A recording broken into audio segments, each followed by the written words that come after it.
선진국이 경제 상태만 조금 나아졌다고 해서 선진국이 되면은 못할 것이냐, 저는 그런 생각을 했습니다.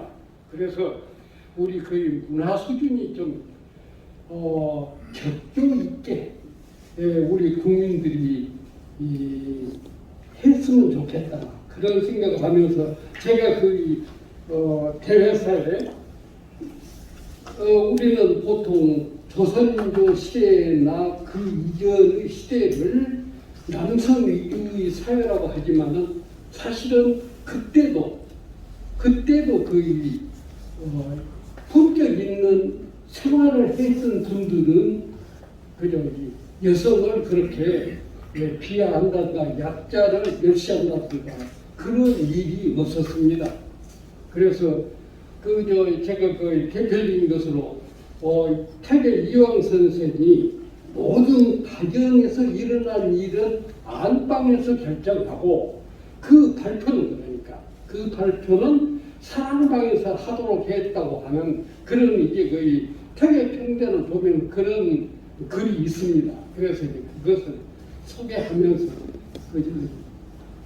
제가 대회사에 옮겨 실었습니다만은 하여튼 이 인권은 우리 국민의 이 문화 잣도인 것을 우리들은 항상 기억을 하고 살아야 할 것 같다, 그런 생각을 하고 있습니다. 여러 모두 인권에 앞장서 계신 분들, 이렇게 또 참석해 주신 분들, 제가 말씀 안 드려도 잘하고 계시고 또 이제 더 많은 것을 이제 후진들에게 전수시킬 것입니다. 그런데 우리가 이런 행사를 계기로 인권 존중의 풍토가 생활화됐으면 좋겠다. 저는 그래서 오늘 제가 한번 제안을 해보는 것은 이런 것입니다. 그저 인권을 존중하고 하는 것은 이제 숭인 사상이거든요. 숭인 사상. 사람을 숭배하는 숭인 사상이고, 그로 인해서 얻을 수 있는 것은 무엇이냐? 국가를 지키는 것입니다. 그래서 수국이죠. 그래서 이제 저는 숭인 국수관, 어디다가 그걸 하나 마련했으면 좋겠다. 우리 인권운동 하는 분들이 힘을 우리가 모아가지고 숭인 국수관이라고 해가지고 사람을 숭배하고 그로 인해서 나라를 지키자 하는 그런 숭인 국수관을 여기다 마련했으면 좋겠다 하는 말씀을 제가 농담 삼아서 드리고 인사 말씀으로 간합니다. 감사합니다. 네, 승인 국수관을 세우시겠다는 인권을 존중하는 것은 승인 사상이요. 그로 인해서 얻을 수 있는 것은 승국이라고 했습니다. 우리는 승인 국수관을 마련할 수 있는 인권 교육원이 되었으면 좋겠습니다. 다음은 이어서 인권교육원의 부이사장님이시고 강주교육대 제2대 총장님이신 이정선 총장님께서 나오셔서 개사를 해주시겠습니다.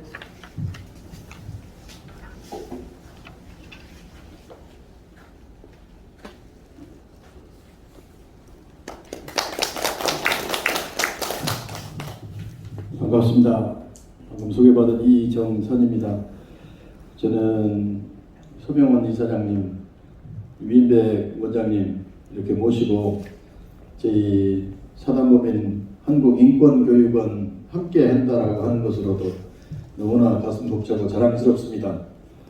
저희 한국인권교육원은 광주가 민주인권 평화의 도시인 만큼 이 중에 인권 한 축을 담당하고 있다라고 하는 점에 있어서 무척이나 대단한 일을 하고 있다 이렇게 생각합니다. 이러한 대단한 일을 외부적으로 하고 있지만 저희 내부적으로는 좀 더 학술적으로나 또 이론적으로나 실천적으로 좀 더 성숙해야 할 필요가 있고, 더 많은 광주 시민들이 인권에 대해서 더 많은 관심을 갖게 해야 하고, 특별히 자라나는 후세들에게 교육적으로도 이 인권 교육을 더 확산시켜야 되는데 저희가 그러한 것들을 아직 좀 미흡하다라고 하는 점에 있어서 또 책임감도 동시에 느끼고 있습니다. 개인적으로 저희 한국인권교육원은 개인적으로는 인권 감수성을 어떻게 하면 좀 더 길러서 인권 존중할 수 있는 사람을 양성하는가가 대단히 중요할 것 같고요. 사회적으로는 이러한 인권 존중의 풍토, 문화를 활성화하는데 저희가 좀 더 기여해야 하지 않을까 이런 생각을 합니다. 오늘은 특별히 사회적인 약자, 그 중에서도 청소년과 여성의 인권에 대해서 우리 지역의 전문가들을 초청해서 저희가 조금 더 배울 수 있는 그러한 좋은 기회가 되어지지 않을까 이렇게 생각을 하고 저도 여기 참석해서 오늘 많이 배우도록 그렇게 하겠습니다. 인권 교육과 관련해서 오랫동안 했다라고 하면서도 참 부족한 게 많았는데 더 배움의 기회를 이렇게 주신 발제자 두 분에게 감사드리고 토론해 주신 여러분들 저희들의 지식의 범위를 또 확장시켜 주셔서 대단히 고맙다는 말씀드립니다. 함께 하신 우리들도 더 인권 감수성과 또 인권 존중의 문화를 확산시키는데 같이 노력했으면 좋겠다라는 그러한 기대를 말씀드려 봅니다. 그리고 아까 모두의 저에 대한 소개가 광주교대 2대 총장으로 이렇게 했는데 저는 광주교대 6대 총장이라고 하는 점을 바로잡습니다. 다시 한번 감사드립니다. 죄송합니다. 아무런 생각 없이 제가 그렇게 했습니다. 죄송합니다. 다시 한번 사과 말씀 올리면서 다음은 인권 감수성의 어떤 강조는 인권이 민주의 인권을 평화로 이루어진 강주에서 인권교육원의 새 앞장을 서고 있는 우리 교육원에서는 청소년 인권 주제 발표에 대해서 오늘 조선대학교 심리학과 태코 교수님께서 약 20분에 걸쳐서 발표가 있겠습니다. 그리고 이어서 여성 인권 주제 발표에 대해서 호남대학교 유아교육과 최영란 교수님께서 약 20분간 해주시겠습니다. 이 두 분의 주제 발표에 대해서 큰 박수를 부탁드립니다.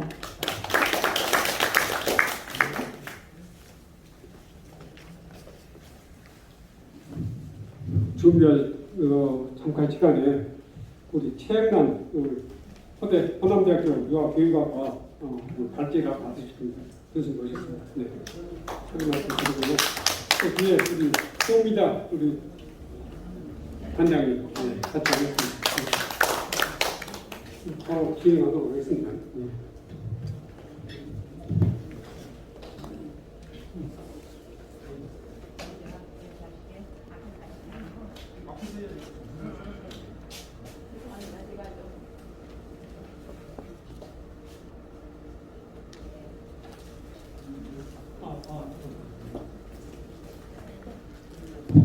중요한 분 한번 빠졌네요. 우리 정순영 의원님. 네. 네. 네. 갑자기 오셔가지고 예. 연락해 와서 오늘 방송을 맡아주셨습니다. 네.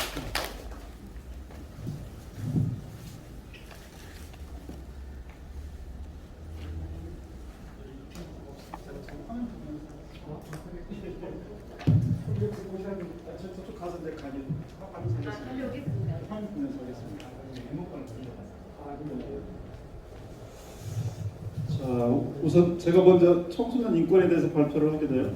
저는 조선대학교 상담심리학과의 김덕호 교수입니다. 실은 제가 오늘 이 자리에 오는 것은 그렇게 적절한 것 같지는 않고요. 이 자리에 계신 분들이 정말 우리나라 최고의 인권 전문가들이시고 인권에 대해서 잘 알고 계시지 않나. 감히 제가 오늘 초대가 되어서 저 개인적으로 너무 영광스럽게 생각합니다. 저는 그동안 그 청소년 상담에 대해서 주로 활동을 했었다 보니까 미약한 제가 초대가 되지 않았나 이렇게 생각이 듭니다. 실은 이제 청소년 상담을 하다 보면 가장 중요한 게 이제 청소년들의 마음을 저희가 잘 헤아려서 공감을 하는 거, 그 다음에 잘 배려를 해서 우리 청소년들이 잘 자신의 고민과 갈등을 해결해서 잘 나아갈 수 있도록 아마 도와주는 그런 과정이다 보니 그런 것들 청소년 인권과도 관련이 되어 있지 않나 생각이 들고요. 그래서 오늘은 실은 청소년들의 인권에 대해서 개략적인 내용에 대해서 제가 좀 설명을 드리도록 그렇게 하겠습니다. 오늘 목차는 이제 서론에서 청소년 인권이 왜 필요한지 그것도 좀 잠깐 말씀을 드릴 거고요. 그 다음에 두 번째에서는 청소년 인권의 가지는 의미가 어떤 것인지 좀 간략히 살펴보도록 하겠습니다. 그 다음에 세 번째 장에서는 우리가 청소년 인권 문제를 생각할 때 생각해야 될 여러 가지 주제들이 있어요. 그 주제들은 한 11가지 이슈가 있는데 11가지 이슈에 대해서 간략히 살펴보고요. 그 다음에 마지막으로 청소년 인권 보호를 위한 여러 가지 방안이 있는데 그 중에서 제가 한 5가지 정도를 좀 정리를 했기 때문에 이 순서로 말씀을 드리도록 하겠습니다. 우선 우리 현대사회에서 인권이라고 하는 이 주제, 이 문제는 정말로 중요하고 국내뿐만 아니라 국내외적으로도 정말 우리 인간 자체가 가지고 있는 인권, 우리 인간이 누려야 권리겠죠. 자연권이죠. 인권 문제는 정말로 중요한 주제입니다. 그리고 또 갈수록 이런 인권에 대한 이 관심은 어느 분야 상관없이 모든 분야에서 정말로 지속적인 관심이 증대가 되고 있지 않나요? 생각이 듭니다. 우리나라에서는 2001년 5월 달에 인권법이 제정이 되었습니다. 그리고 2001년 그해 11월 달에 국가인권위원회가 조직이 신설이 되었고요. 그러면서 이제 그 인권법과 국가인권위를 통해서 저희들이 계획을 세워서 2018년 8월에 제3차, 그동안 1차, 2차를 경험을 했겠죠. 3차 국가인권 정책 기본 계획을 수립해서 나름대로 우리나라의 인권 신장을 위해서 많은 노력을 해왔습니다.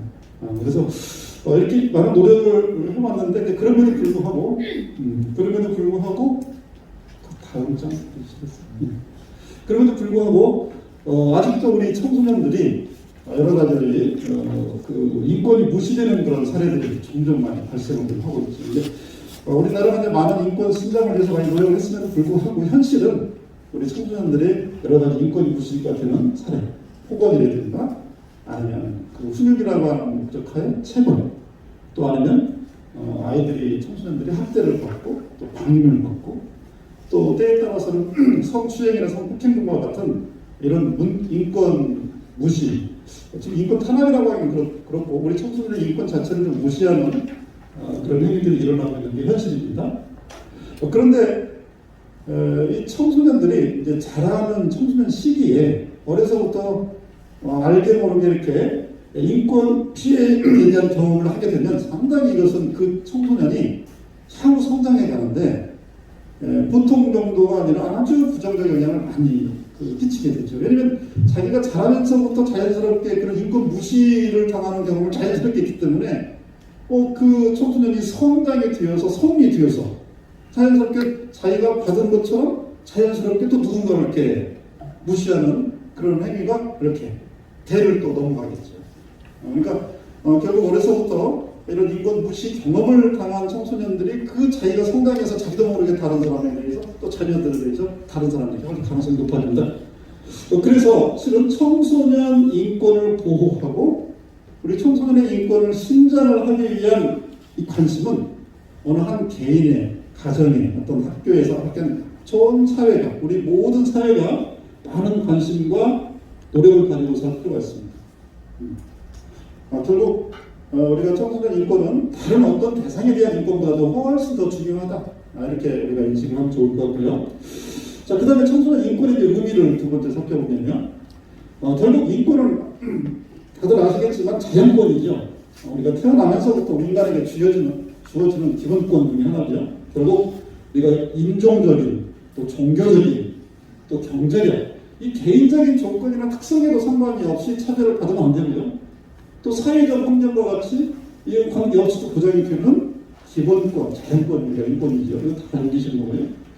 또 유네스코에서는 우리 인권이라고 하는 것은 사람답게 살 권리, 또 인간답게 대우받을 권리, 이것이 이제 인권에 대한 정의로 되어 있습니다. 자, 그러면 청소년의 인권은 우리나라 이제 청소년 기본법에 제5조가 있는데 거기 조금 더 구체화시켰습니다. 우리 청소년들이 어떤 활동을 하거나 청소년의 어떤 복지를 지향하거나 또 청소년 보호 등 청소년 육성의 모든 영역에서 존중되어야 한다라고 하는 것을 이렇게 법적으로 그 명시를 해놨습니다.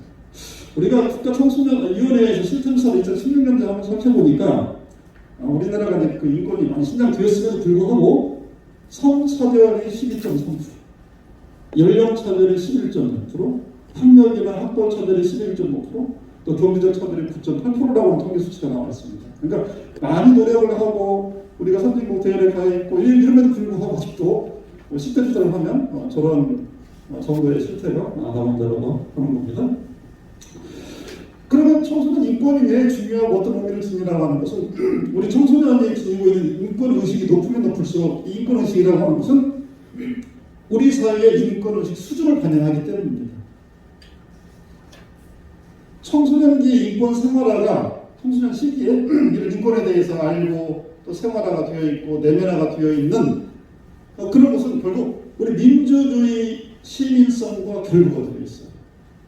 그러니까 청소년기 인권이 상당히 중요해요. 그러니까 청소년 시기부터 우리 인권을 스스로 자기가 알고 있고 다른 사람의 인권을 보호하고 이렇게 하는 것은 상당히 우리 사회의 어떤 하나의 시민의식 척도와 관련되어 있어요. 결국 청소년 인권의식은 우리 사회의 인권의식에 대한 반영뿐만 아니라 우리가 추구하는 평등과 정의 실현에 매우 중요한 요소로 청소년 인권의식이 작용을 합니다. 그래서 우리 청소년의 인권의식을 함양하는 것은 그야말로 우리 사회에서 매우 중요한 과제가 아닐 수가 없습니다. 자, 그러면 이 청소년 관련 인권과 관련돼서 한 주요 이슈가 한 11가지가 있는데 이 마틴이라고 하는 사람이 2015년도에 한 11가지 주제를 좀 뽑아놨어요. 그러면 어떤 것인지 간략히 살펴보면 꼭 청소년뿐만 아니라 이제 우리 인간의 인권과 다 관련되어 있겠지만 이제 이분은 이제 주로 교육과 관련된 거니까 첫 번째가 자유로운 표현. 우리 학생들이 자신들의 생각을 표현하고 두려움이나 억압 없이 자신들의 경험에 대해서 말할 수 있어야 한다. 이건 뭐 당연한 거겠죠. 그다음에 안전과 웰빙. 우리 학생들은 신체적으로 정신적으로 안전해야 하고 학교에서 지원을 받아야 합니다. 세 번째로 적법한 절차. 우리 학생들은 강압과 두려움이 없이 공정하고 또 공정한 대우를 받을 권리가 있다. 그다음에 네 번째로 개인학습. 우리 학생들을 개별적으로 학습하는 과정에서 우선적으로 지원해야 합니다. 그다음에 제도적 관체. 우리 학생들은 학생 권리에 대한 모든 논의는 학생들이 테이블에 앉아서 앉을 수 있어야 된다. 그러니까 청소년들이 이런 정책도 하고 하는데 같이 파트너로서 정보도 하고 제안도 하고 이럴 수 있다라고 하는 겁니다. 그다음에 정보 및 개인정보. 우리 학생들이 자신들의 정보를 통제할 수 있도록 하고 또 사생활이 침해나 학대 가능성으로부터 우리 학생들을 보호해야 된다. 자, 그다음에 고용 가능성. 요즘 청소년들은 이제 우리가 학교 다니면서 우리가 직장을 다닐 수 없는데 학교 밖 청소년들이 꽤 있어요. 그러면 이제 학교 밖 청소년들이 밖에서 아르바이트하고 뭐 이럴 수가 있습니다. 결국 우리 학생들은 학교에 머물면서도 취업 준비를 할 수 있다는 것을 알아야 합니다. 그러니까 학교 밖 청소년뿐만 아니라 학교 다니면서도 우리가 옛날에 뭐 아마 저희 선생님들 옛날에 우유 배달 같은 그런 새벽에 우유 배달하고 또 학교 다니고 또 옛날에 그런 것도 있지 않았습니까? 그래서 결국 고용 가능성에 대한 인권에 대해서 우리가 그 주제로서 중요한 주제 중에 하나고요. 그다음에 시민으로서의 참여를 해야 된다고 하는 거. 학생들은 지금 지역사회와 사회에 참여하여 이를 개선함으로써 배울 권리가 있다. 요즘에 이제 지금부터 또 내년에는 또 총선, 대선 또 정치적인 게 있지 않습니까? 특히 우리나라 이제 전 2030 세대들 또 청소년뿐만 아니라 우리 사회의 어떤 주제에 대해서 이슈에 대해서 적극적으로 참여하고 자기 발언권을 가지고 할 수 있는 그런 주제이죠. 그다음에 공정한 평가. 학생들은 고유한 학습자로서 존중받아야 하고 그들을 지원하는 방식으로 숙달할 권리를 가져야 합니다. 평가에서 공정성이 넘어야 되겠죠. 그다음에 기술. 우리 디지털 원지면은 우리 학교의 초고속 인터넷 접속, 장치, 최신 소프트웨어가 필요하고 우리는 오늘날 그것을 필요로 한다. 우리나라는 지금 정말로 이 코로나 시국에서 IT가 잘 구축이 되어 있어 정말로 우리가 비대면 학습하는데 상당히 다른 나라에 비해서 나은 상황이지 않나 이런 생각이 들고요. 그다음에 다양성과 비차별주의. 학생들은 인종주의, 성차별, 계급주의, 동성애 혐오 그리고 사회의 다른 악습들에 의해서 지치지 않도록 이렇게 해서 마틴이라고 하는 사람이 특히 이 청소년과 관련된 인권 주제에 대해서 11가지를 우리가 꼼꼼하게 따지면서 하나하나 검토해서 우리 청소년들 인권 신장을 위해서 노력할 필요가 있겠다 이렇게 주장을 했습니다. 자, 그럼 이제 마지막으로 우리가 한 11가지를 살펴봤는데 그 중에서도 우리 청소년들에게 특히 인권 보호를 위해서 주로 어떤 영역에서 보호 방안을 조금 생각해 봐야 되지 않을까 해서 5가지를 제가 조금 정리를 했습니다. 우선 첫 번째로는 폭력 및 위협으로부터 청소년의 인권을 좀 보호할 필요가 있습니다. 우리가 다른 영역이 아까 많이 있었습니다만 폭력과 위협, 실은 청소년들이 청소년 시기를 지내면서 상당히 폭력과 위협으로부터 많이 노출이 되어 있어요. 특히 우리나라에서 사회적 이슈화가 되고 있는 것 중에 하나가 학교폭력이지 않습니까?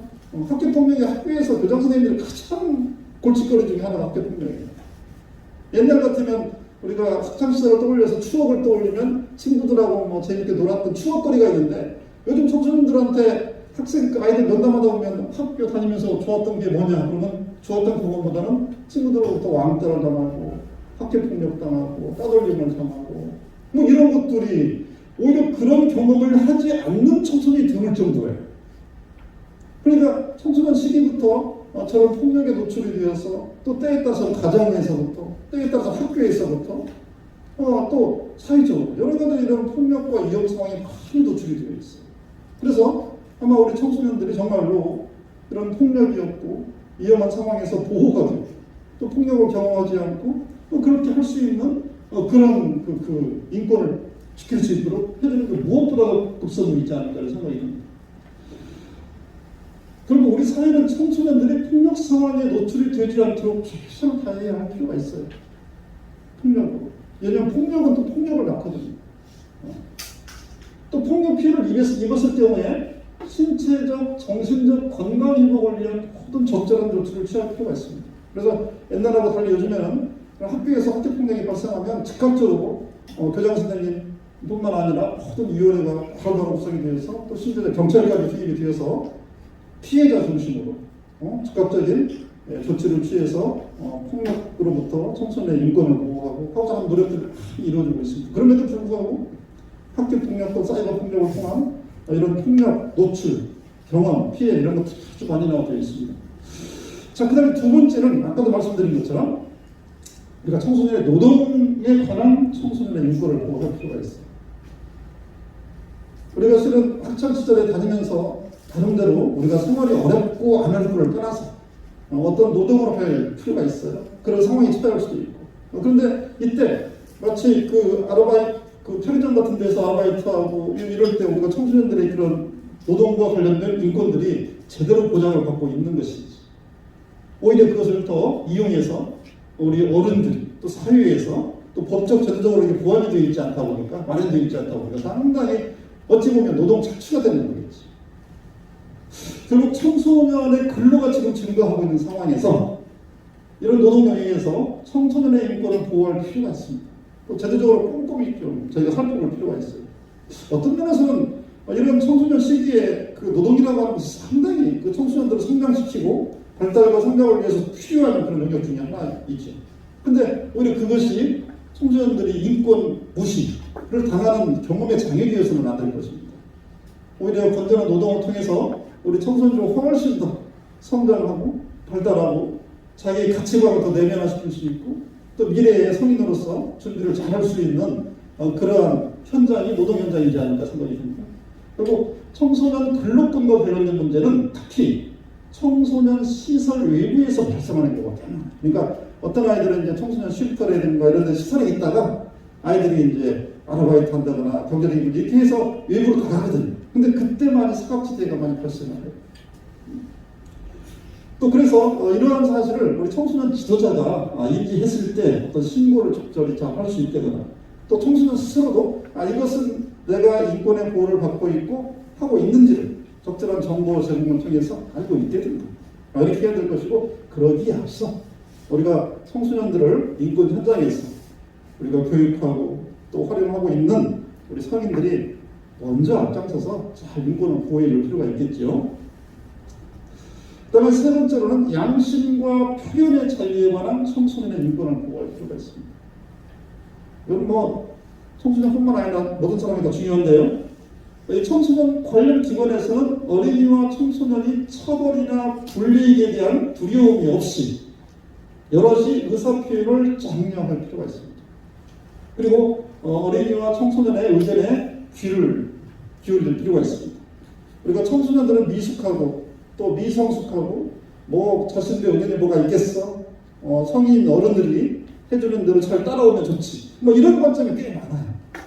오히려 그것보다는 청소년 나름대로의 어떤 의견들, 그것들을 자꾸 우리가 격려하고 독려하고 의견이 있으면 내라고 그러고, 오히려 성인이 어떤 그 의견이 있다 하더라도 우리 것을, 성인의 것을 먼저 주장하기보다는 의견을 한번 들어서 어떤 생각을 가지고 있는지, 또 어떻게 무엇이 변화가 되면 더 좋겠는지, 오히려 우리 청소년의 주도성과 자율성이 더 신장을 할 수 있도록 자신의 양심에, 자신의 표현의 능력들을 상상시킬 수 있는 기회를 오히려 더 중요한 게 필요하죠.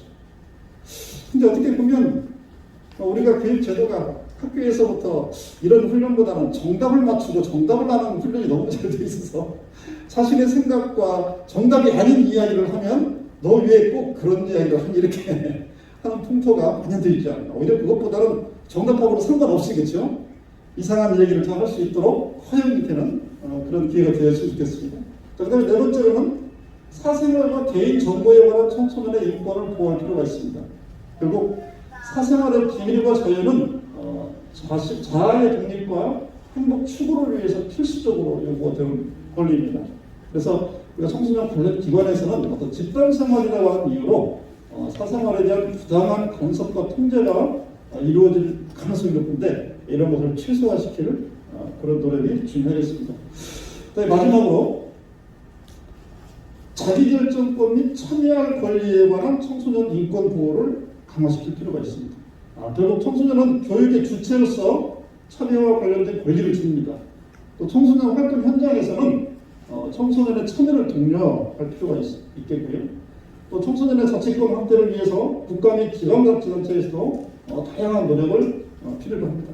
결국 우리 청소년들을 대상으로 여러 가지 활동이나 여러 가지 사업들 이렇게 할 때 청소년들의 어떤 의견, 또 지방자치단체에서도 여러 가지 그 시민사회적인 자치 인식들을 높이기 위해서 일부러 그런 기관들을 많이 만들어주고, 그렇게 해서 우리 청소년들 자기결정권과 자치에 참여할 수 있는 그런 기회와 장을 마련해줌으로써 우리 청소년들이 자연스럽게 인권이 신장이 되고, 또 그러한 경험들이 민주사회 시민으로서 좋은 덕목과 덕성을 자연스럽게 함양을 시킬 수 있는 기회가 되지 않을까 그렇게 생각합니다. 예, 이상으로 저의 부족한 강의를 마치도록 하겠습니다. 네, 감사합니다. 네, 다음은 이어서 여성인권 발표에 대해서 호남대학교 유아교육과 최영란 교수님께서 해주시겠습니다.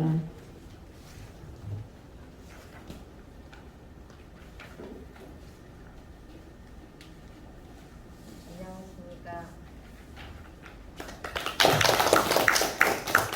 저는 호남대학교 유아교육과에서 학생들을 지도하고 있습니다. 최영란 교수입니다.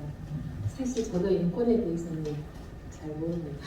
모른다라기보다는 인권을 전문적으로 제가 연구하지 않았고, 제가 다문화에 대해서는 관심이 좀 많고 다문화 관련 연구는 제가 좀 많이 했었는데, 그래서 다문화 여성들에 대한 내용일 거라고 이제 말씀을 하셔서 거기 그러면은 제가 좀 할 수 있겠다고 했는데 좀 아니었어요. 그래서 여성 전반적인 것을 하다 보니까 저도 이 기회에 한번 살펴보는 시간이 됐었고요. 지금 앉아 계신 여러 선생님들, 어르신께서 훨씬 더 잘 아실 거라고 생각해서 조금 부끄럽습니다. 제가 준비한 내용을 한번 간략하게 설명드리도록 하겠습니다. PT 해야 되겠는데.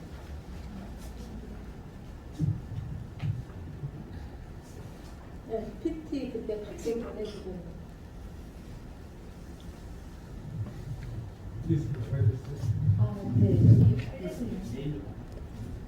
청소년 인권에 대한 그런 토론이 있겠습니다. 네, 안녕하십니까.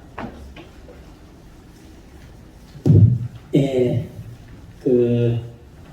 저더러 한 토론을 우리 선생님께서 저한테 2분 동안만 하라고 해서 2분 동안 토론하면 안녕하십니까? 잘들 보내세요. 끝날 것 같고. 그래서 이제 다행스럽게 그랬죠. 예, 페이지 33페이지를 보시면 최영남 교수님께서 저에게 말할 수 있는 기회를 좀 주셔서 감사합니다. 저는 대동 시티 연구소라고 하는 곳이 꼭 소개를 먼저 해드리고 싶고요. 끝난 다음에 제가 자세하게 말씀드리도록 하겠습니다. 35페이지를 보시고요. 저는 딱 한 두 가지만 말씀드리고 가겠습니다. 37페이지를 보시면 해외에서의 청소년 개념하고 한국에서의 청소년 개념은 매우 다릅니다. 우리나라 현재 오늘 주제가 청소년인데 서양 개념으로는 이게 아동이에요. 그러니까 아동 권리 협약은 영어로 하면 Convention on the Rights of the Child예요. 나이로 보면은 18세 이하잖아요. 그 서양에서는 한국에서는 청소년인데 서양에서는 아동이에요. 서양에서는 엄밀히 따져서 청소년이 없습니다. 청소년은 어른입니다. 근데 한국에서는 아동하고 청소년의 개념이 별로 약해요. 아동복지법에 보면 18세 이하로 되어 있습니다. 우리 김백호 교수님께서 말씀하신 청소년기본법 복지법 활동법은 9세에서 24세까지로 되어 있습니다. 민법은 18세, 19세 이렇게 되어 있습니다. 거기에 따라서 이제 친족상속법은 19세가 되죠. 선거로 보면 만 18세. 애매합니다. 결론만 말씀드리면 청소년은 어른입니다. 적어도 서양 개념에서 보면 청소년은 아이들이 아닙니다. 대학생들에게, 저도 조대에서 강의를 하고 있는데 대학생들에게 누구누구 군, 누구누구 양, 요즘의 아이들은 저한테 바로 인권 침해라고 얘기를 합니다. 이건근 씨, 이건근 학생님 이렇게 해야 옳은 것입니다. 그 말씀 꼭 드리고 싶고요. 그리고 두 번째 제가 꼭 말씀드리고 싶은 것은 페이지 37페이지로 건너가 보시면 UN 아동 권리 협약에 제1조부터 끝에까지 가 있는데 제가 감히 말씀드린 것은 대한민국은 이 규정 지켜지지 않습니다. 조금 매람된 말씀으로 1조부터 18조까지 절대로 고쳐지지 않는다고 생각합니다. 그 이유는 왜 그러냐? 근본적으로 대한민국에 국어, 영어, 수학을 중심으로 하는 입시 교육이 존재하고 교권과 학생의 인권을 같이 양립한다고 하지만 사실상 입시 제도가 있고 부모들은 바로 자기들의 경제적 이익을 위해서 생각한다면 교권도 눈앞에 보이지 않고 인권도 보이지 않습니다. 결론만 말씀드리면 이 대한민국은 현재 있는 입시 제도를 근본적으로 바꾸지 않고서는 학생의 인권은 존재하지 않습니다. 그러면 바로 무엇입니까? 국영수 중심 국영수라고 하는 것은 소위 이 나라의 시립관 대학의 답입니다. 국영수를 제가 학생들 지도를 해봤습니다. 너무 어렵습니다. 그래서 일선에 있는 중학교, 고등학교 선생님들은 사실 가르치지 여기에 교육감이 되실 분들이 계실 수 있겠죠. 제가 감히 충원드립니다. 이 나라에서 제대로 된 고등학교 선생님은 학생들의 시험 문제 쉽게 내야 됩니다. 그런데 학원을 믿습니다. 어렵게 내야 됩니다. 그래야 학원 가서 돈 많이 투자합니다. 결국 작은 우수한 선생님이 됩니다. 네, 애들 공부 많이 할 테니까. 이런 식의 교육 제도를 만들어 놓고 학생의 인권을 얘기하고 교권을 얘기해 봐야 아무짝에 필요 없다. 그래서 교육이야말로 이것이 당장에 투자해서 그 다음날 그 다음에 우리에게 돈을 갖다 주지 않을 망정 교육을 제대로 잡게 되면 이 나라의 저출산, 고령화, 그리고 수도권 집중 현상 이 모든 것들이 이 교육에 있다고 저는 강히 주장합니다. 그래서 37페이지, 38페이지에 제가 그 밑에다가 전부 다 그 문제점들을 화살표로 그어놨습니다만 연구자로서 아무리 저는 생각해도 이 나라의 대학 제도를 정확하게 가르쳤지 않고서는 이 아동의 인권 교육은 불가능하다. 세 번째로 강의 말씀드립니다. 앞으로 교육감이 되실 분들은 제발 지방재정교부금법에 의해서 만들어지는 초중등 교육에 머물지 마시고 24세까지 분명히 청소년으로 법규상 지정되어 있으니까 대학 24세까지도 내가 볼 때는 어린아이들입니다. 관심 좀 가져주십시오. 대학은 우리 돈이 아니니까 니네들 알아서 하고 고등학생들 돈을 받았으니까 이 친구들은 내가 하겠다라고 지금까지 일례 이렇게 해왔으니까 아니 고등학교 대학 우리 고등학교에서 우리 광주의 고등학교 제일 좋은 고등학교 어떤 고등학교입니까? 전대 초대 보낸 학교입니까? 서울대 보낸 학교를 가장 좋은 학교를 보낸 거 있잖아요. 이런 상태를 가지고서 어떻게 학생들에게 떳떳하게 좋은 교육을 하고 있다는 건지 저는 강히 비판하고자 합니다. 저는 원래 독설가입니다. 저는 세상 반평하고 있고 그래서 강히 애기 같은 아주 어린애 같은 저한테 제가 이렇게 강히 세 가지 비판을 한 점에 대해서는 조금 버리장머리 없다고 생각하실지 모르겠지만 어떡하겠습니까? 제가 가슴 깊이 생각하고 있는 한인데 말입니다. 이상으로 토론 마치겠습니다.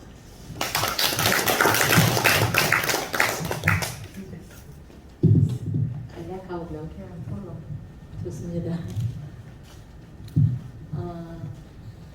저는 여성이기 때문에 꼭 여성 인권을 말해야 된다는 것 자체부터 좀 그렇다고 생각하거든요. 원장님들께서도 여성 인권에 대해서 좀 연구를 해보시면서 발표하는 기회를 가지신다면 조금 더 많이 아시지 않을까라는 생각을 하는데, 근데 저는 이제 저 같은 경우에는 인권 침해를 많이 당했다고 생각을 좀 안 하는 편인데 둘러보면은 여자라는 이유로 인권 침해를 당하는 경우가 우리나라도 너무 많습니다. 그래서 이 기회에 저도 다시 한번 살펴보면서 아직도 우리나라는 갈 길이 멀구나라는 생각을 많이 하고 있습니다. 그래서 이제 기본적으로 인권이라는 존엄성과 저는 권리라고 생각하거든요. 네, 인간은 존엄성과 권리인데 인간이기 때문에 우리는 당연히 보편적으로 이런 권리를 평등하게 가져야 된다고 생각을 하거든요. 그런데 이제 제가 이것을 준비하면서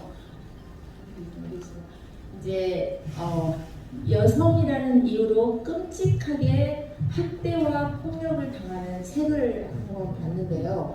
일레인 스토키의 우리가 멈추지 않는다면 이 책 안에는 여성이 폭력과 학대로부터 너무나 많이 그 인권 침해를 받았던 사례들을 구체적으로 통계적으로 제시를 하고 있습니다. 그래서 거기에 있는 내용 중에서 보면은 전 세계적으로 최대 1억 4천만 명의 여성들이 여성은 성기를 훼손당하거나 절단을 경험했다고 합니다. 이거는 이제 잘 아시겠지만 할례 같은 경우죠. 그리고 세계 어딘가에서는 3초마다 18세 이하의 여성들이 결혼을 한다고 합니다. UN 인구기금 연구에 따르면 날마다 39,000명 달하는 여자아이들이 결혼을 하는데 뭐 우리가 인터넷 같은 거 조금만 뒤져보시면 아시겠지만 12살에 결혼을 강요당하거나 심지어 6살에 결혼을 하는 경우도 있고, 그러니까 지금도 중동이나 아프리카에서는 그런 아주 어린 아이들에 대한 결혼이 많이 일어나고 있는데, 지금 코로나 상황에서는 이 어린 아이들에 대한 결혼이 더 증가했다고 합니다. 왜냐하면 너무 살기가 힘들어서 자녀를 이제 결혼을 시키면서 데려가는 남자로부터 뭔가를 받기 때문에 그래서 더 증가했다고 통계적으로 그러거든요. 그래서 보면은 여성 할례 관습이 원래 여성에게만 하는 게 아니고 남성에게도 이렇게 하는 건데, 여성 할례를 하면서 결국 이거는 뭐냐면요, 여자를 남자의 소유물로 생각하고 여자의 정조를 너무 중요하게 생각하기 때문에 그런 문화에서 비롯해서 이렇게 할례가 많이 이루어지고 있는데, 이것 때문에 굉장히 고통스러워하고 제대로 이렇게 생활하지 못하고 그런 경우도 많이 있다고 합니다. 그래서 이렇게 자유롭게 입지도 밖에 돌아다닐 수도 없고 이런 경우들을 많이 우리가 이렇게 인터넷이나 뭐 그런 다큐멘터리 프로그램 같은 데서 보셨을 거라고 생각하고요. 또 대표적으로 몇 가지만 제가 예시를 했는데, 명예살인이 있는데 파키스탄 같은 경우에서는 가족의 명예를 훼손시키면은 가족 중에 남자가 그 여자를 살해한다고 합니다.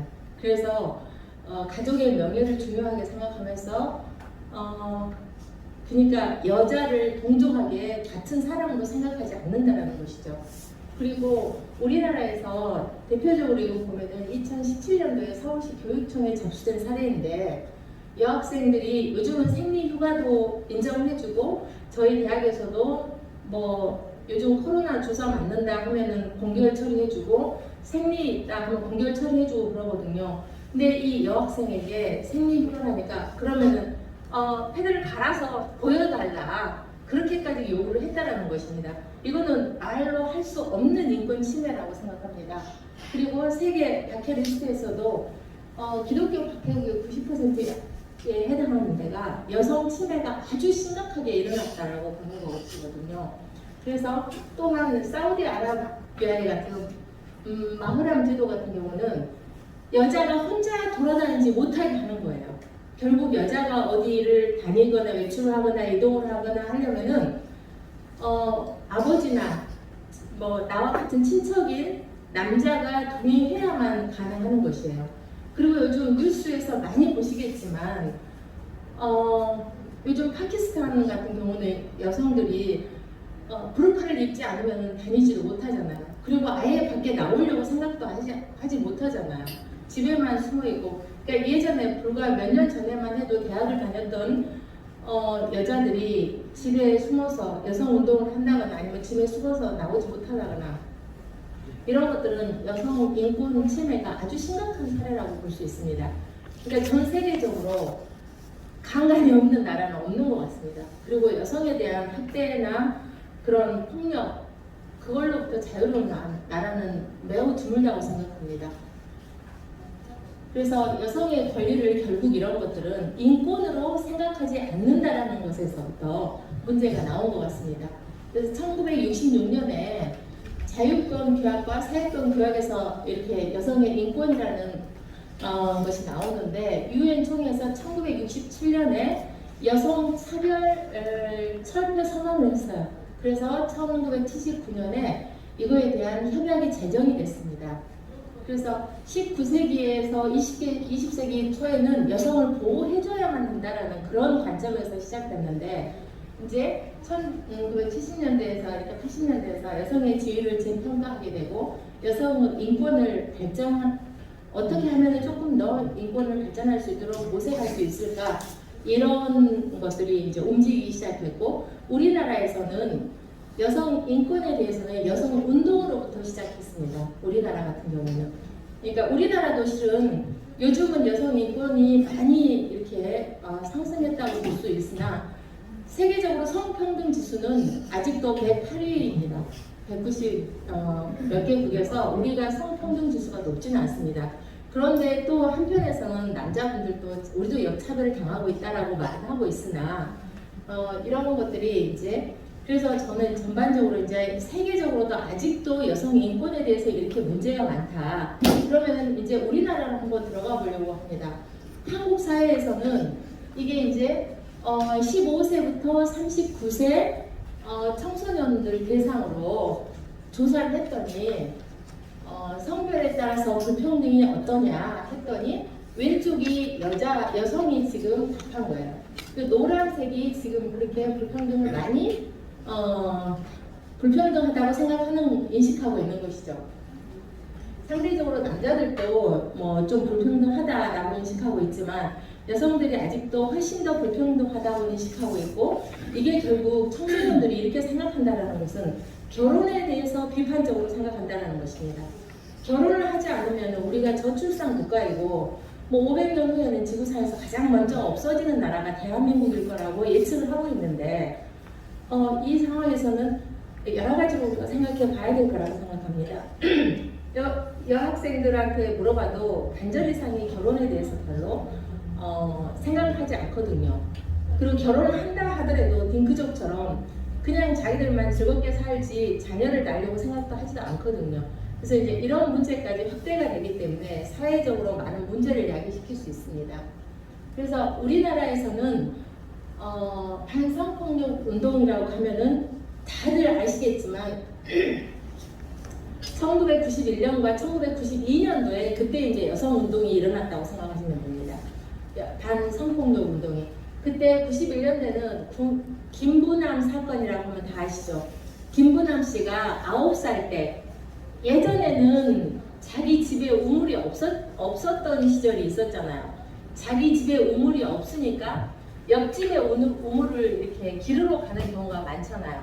그래서 옆집에 우물을 기르러 갔는데 그때 송백권이라는 남자 아저씨가 거기서 내가 너한테 뭐 심부름 시킬 게 있으니까 집에 방으로 들어와 봐라 하고 나서 성폭력을 한 거죠. 그러게 그때 이 김부남 씨는 9살이었어요. 피가 철철 흐르면서 너무 고통스러웠는데 만약에 이 일을 이야기를 하면은 너희 오빠 부모님들 다 죽는다라고 협박을 한 거예요. 그래서 결국은 이야기하지 못하고 혹시 이제 내가 결혼해서 생활을 하면은 내가 정상적으로 이걸 잊어버릴까 하고 했는데 도저히 결혼을 했어도 자기 남편을 제대로 이렇게 받아들이지 못하고 그래서 결국 자기 남편한테 이야기를 하니까 그때 이제 자기 부모님들도 알게 된 거죠. 그래서 남편도 이거를 받아들이지 못한 거죠. 그래서 이혼을 하고 살다가 두 번째 했는데 그래도 이게 정상적으로 이미 한 여인의 삶은 망가진 것이죠. 인권 침해가 심각하게 이루어진 것이죠. 그래서 나중에는 20년 뒤에 결국은 부모로 제대로 움직이지 못하는 그 옆집 아저씨를 가서 살해하게 된 거죠.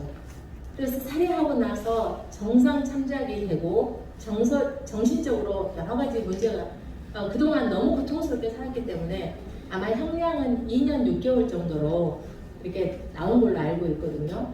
그리고 나서 이제 92년도에는 여대생이 남자친구와 함께 그 의붓 아버지를 살해한 사건이 있었어요.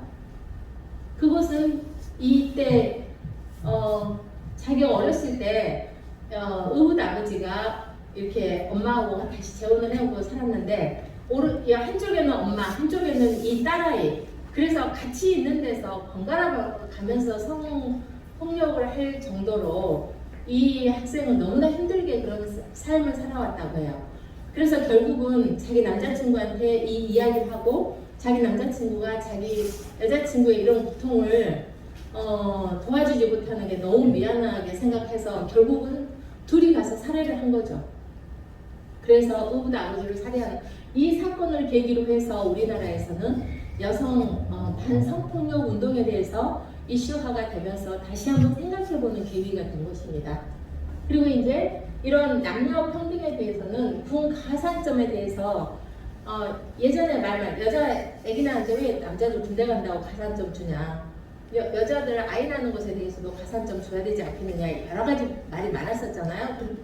결국 1990년대 중후반에는 군 가산점에 대해서 폐지 운동이 일어나서 99년도에 최종적으로 위헌 결정이 내려졌습니다.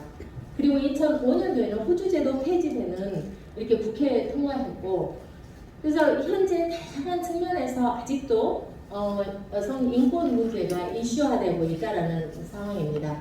근데 이제 우리나라에서 한참 2, 3년 전에 미투 운동이 많이 일어나고 했었잖아요. 근데 2018년에 UN 여성차별철폐위원회에서는 한국이 미투 운동에 대해서 너무 안이한 태도로 대응을 하고 있다.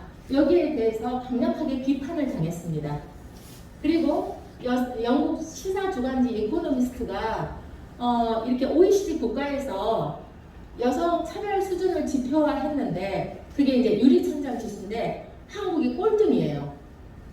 결국은 이 정부에서도 여성의 여러 가지 여성을 이렇게 37%까지가 올려주겠다, 여러 가지 참여를 할 수 있도록 하겠다. 근데 지금 16% 정도밖에 안 되잖아요. 그래서 결국은 이런 것들이 보이지 않게 여성에 대한 차별, 또 여성에 대해서 제대로 인정해주지 않는 거, 이제 이런 문제가 아직도 많이 있다라고 생각합니다.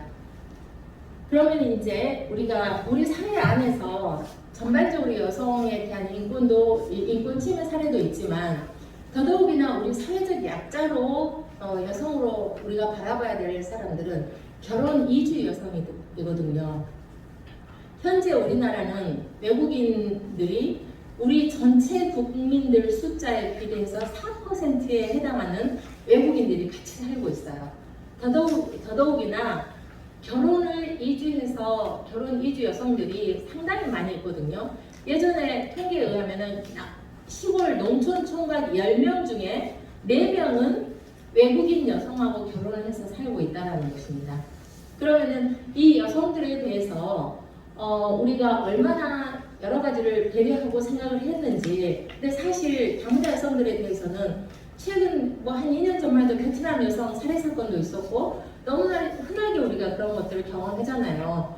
그러니까 우리나라 사람들에게도 예전에는 이렇게 백인들에게 우리나라 사람들이 되게 잘하고 흑인들한테는 못하고 있잖아요. EBS에서 그런 뭐 프로그램 같은 거 있었잖아요. 길거리에서 길을 물어보는 사람이 백인이 길을 헤매고 있는 상황을 설정을 해놓고 있으니까 가서 친절하게 가서 누가 도움도 요청하지 않았는데 친절하게 가서 이렇게 길도 안내해주고 도와주잖아요. 근데 흑인이 길을 헤매고 있으면서 물어보니까 별로 가르쳐주질 않아요. 그러니까 우리나라 사람들한테는 그런 것들이 잠재되어 있는 의식이 있다는 것이에요. 인권 의식이 우리도 모르게 약간 그 편견을 가지고 있다는 것입니다. 그래서 이런 전반적으로 우리는 더 이상 이제 단일민족 국가도 아니고 다문화 속에 살아가는데 2020년대에 이제 너무나 우리 사회가 이렇게 되기 때문에 관계부처에서 다문화 가족에 대한 차별을 해소하고 인권보호와 다문화 수용성 제고를 위한 다문화 가족 포용 정책을 해야 된다라고 발표를 했어요. 이 발표를 한 것에 대해서 역으로 생각해 보면은 이런 것들이 지금 있다는 소리예요. 이런 것들이 이미 있기 때문에 이런 것들을 정책적으로 해야 된다라고 발표를 하는 것이죠. 그래서 이제 우리나라 인구 추세로 봐서는 정말 우리나라 인구는 계속 줄어들고 있죠. 근데 인구 절벽이 왔다고 하잖아요. 그리고 왜냐하면 우리나라가 지금 경제 활동을 할 수 있는 인구가 기하급수적으로 줄어들고 있기 때문에 지금 현재 출산율 자체가 1.1이 안 되잖아요. 대체 출산율이 2.1이거든요. 그러니까 2명 결혼하면 적어도 2명은 낳아야 평균치는 유지할 수 있잖아요. 그런데 지금 1명도 제대로 안 낳는다는 소리예요. 그러면 계속 인구가 감소하고 있고 경제활동 인구는 줄어들고 노령 인구는 증가하고 거기에 대해서 누가 책임을 지어줘야 되냐 하는 상황인데 외국인 결혼 이민자들은 대개 보면은 자녀들을 많이 낳습니다. 또 우리나라 앞으로의 미래를 이끌어나갈 아이들이 다문화 가족에서 이렇게 태어난 아이들이 상당수가 존재할 수 있거든요. 이제 그럼에도 우리 이렇게 다문화 가정 여성들이 결혼 귀화할 때 보면은 처음에 시작점부터 차별을 당하고 있다라는 거, 인권 침해를 당하고 있다라는 걸 아실 겁니다. 예를 든다면 결혼 이주 여성들에 대해서 이제 뭐 우리나라가 1991년도에 되게 중국 사람들을 대상으로 이렇게 그 결혼을 우리 농촌 총각하고 중국 우리 뭐 조선족이랄지 그런 여성들하고 했는데 또 아시겠지만 통일교 종교 때문에도 우리나라에 보면 다문화 가족들이 일본 여성들이 굉장히 많습니다. 이제 그런 걸 시점으로 해서 외국인 여성들이 우리나라에 들어오기 시작했는데요. 근데 지금도 이제 성행하고 있지만 우리나라에서 보시면은 넘겨보시겠어요? 그 결혼 이주 여성의 인권을 우리가 구체적으로 생각하자면은 그 중매 브로커라는 그 사업자들이 있잖아요. 그 사업자들이 보면은 결혼 중개업자들이 마치 여자들을 상품화해서 남자들이 와서 고르게 한다라는 거예요. 여자들 예를 들어서 상품처럼 쭉 나열을 해놓고 남자가 선택을 하면은 그 여자 아이를 이렇게 만나보게 한다거나. 근데 대체적으로 보면은 결혼을 하더라도 남자와 여자의 나이 격차가 굉장히 심해요. 나이 격차도 심하고 이제 아무래도 조금 우리나라에서 다문화 가정 여성들하고 외국인 여성들하고 결혼한 남자 같은 경우는 직업이 일용직이 많다거나 뭐 이렇게 시골에 산다거나 좀 안정적인 직업이 실은 많지 않는 걸로 통계적으로 나오거든요. 그런데 상대적으로 우리나라 여성이 외국인 남자하고 결혼했을 때는 굉장히 직업이랄지 생활 수준이 좀 다르다라는 것이거든요. 그래서 이렇게 보면은 중개업체가 해서 이렇게 일주일 상관으로 이 사람들하고 이렇게 고르고 선택하고 뭐 결혼을 결정하는 것들이 이렇게 이루어진다고 합니다. 근데 이때부터 이미 여성들은 사진을 찍어가지고 남성들한테 보여주고 하는데 그 여성들의 허락을 받지도 않고 자기의 인권이 얼마나 유린당한지도 모르고 이런 실태를 지금 당하고 있다고 합니다. 그래서 결국 우리나라에 결혼해서 들어오잖아요. 그러면 되게 이제 시어머니들이 통계적으로 우리가 연구에 의하면 시어머니들이 우리 아들을 하늘같이 모시고 살아라 하거든요. 옛날 시어머니들 많이 그러셨잖아요. 왜냐하면 우리는 너한테 돈을 주고 너를 사받지 않느냐. 예전에는 뭐 500이고 얼마고 그렇게 몇백씩 돈을 주고 너를 들어오게 했으니까 너는 무조건 우리 아들에게 하늘처럼 떠받들고 해야 된다. 그런데 일반적으로 동남아에서 우리나라에 결혼 귀화해서 들어오는 여자들을 보면은요, 그녀들은 대학 출신들이 많습니다. 대학 출신들도 많고 참 많이 배운 사람들이 있어요. 그렇기 때문에 자기 국적을 포기하지 않으려고 해요. 왜냐하면은 언제든지 떠날 준비가 돼 있다는 소리죠. 그러니까 그만큼 자기들이 여기에서 인권을 존중받지 못하고 있다라는 거. 그리고 가족들에 대한 폭력이 심해요. 남편이 뭐 여러 가지 성학대랄지 폭력이랄지 일반적인 것에서도 있지만 또 시댁 뭐 부모님이랄지 시댁 식구들에 의한 폭력도 굉장히 많다고 합니다. 그래서 그러한 경우에는 우리가 흔하게 볼 수 있기 때문에 그런 인권 차별에 대한 문제가 있기 때문에 국가에서도 자꾸 이것을 어떻게 해서든지 조금 다시 잘 해볼 수 있도록 우리가 법을 체계적으로 만들고 법 체계 안에서 이네들이 안정적으로 살 수 있도록 해야 되겠다라고 만드는데 아직도 우리가 여기에 상당한 많은 노력을 투자해야 될 거라고 생각합니다. 예를 든다면 2017년 한국인과 결혼한 20대 베트남 여성이 한국에 들어오자마자 한성은 깨졌다라는 것이에요. 남편은 자신에게 알 수 없는 약을 건네면서 성관계를 요구했고 A씨가 이를 거부하자 바로 폭력을 행사했고 그래서 상담센터에 도움을 받아 경찰에 신고했으나 남편의 폭력을 객관적으로 입증할 수 없기 때문에 경찰도 도와주지 못했다라는 것이에요. 이제 여기에서 본 것처럼 통계적으로 다문화 여성들의 결혼 이주한 여성들한테 물어보면은 어려움이 있거나 힘들 때 왜 도움을 요청하지 않았냐. 가장 큰 것이 도움을 어디다 요청해야 될지 모르겠다.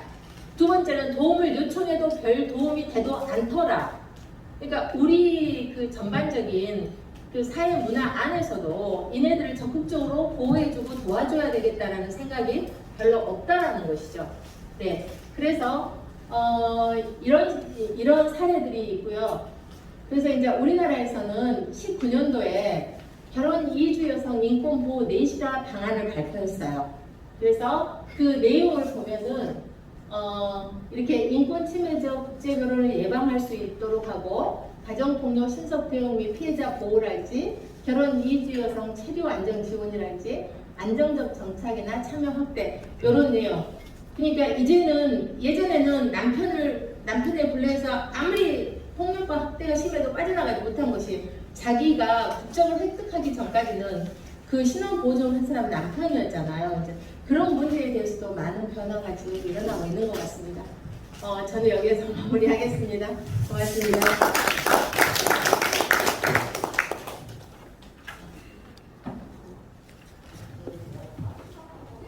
네, 고맙습니다. 주제 발표 두 분의 발표를 이어서 잠깐 휴식을 취하고 한 10분간 바로 토론. 네네네네. 교수님 바로 토론에 들어가실 겁니다.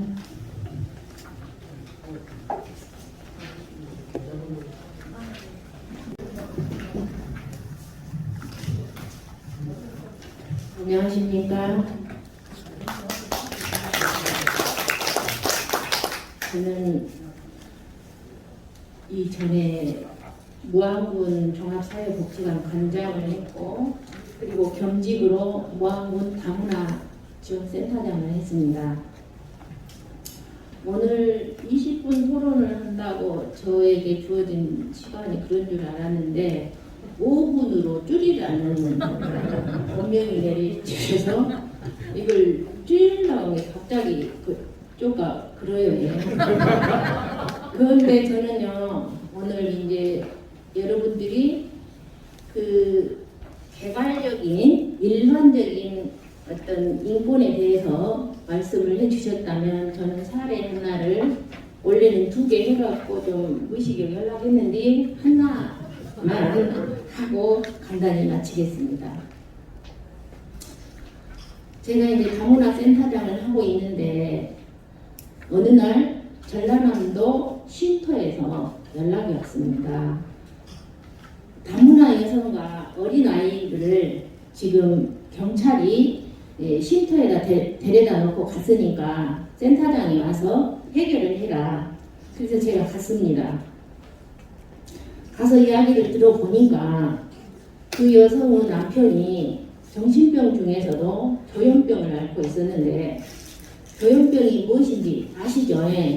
그런데 그날 흥분을 해서 칼을 이렇게 큰 부엌칼을 들고 와서 그 자기를 찌르려고 하니까 어머니 살려주세요 그랬어요. 시어머니하고 같이 사는데 근데 시어머니가 하신 말씀이 안 죽여야 죽이든 안 죽이 괜찮아야 하면서 전혀 소극적으로 이렇게 자기를 방어를 해주지 않고 하는 걸 보고 자기의 생명에 이제 위협을 느껴서 자기가 딸 아이만 데리고 나와갖고 112에 신고를 했어요.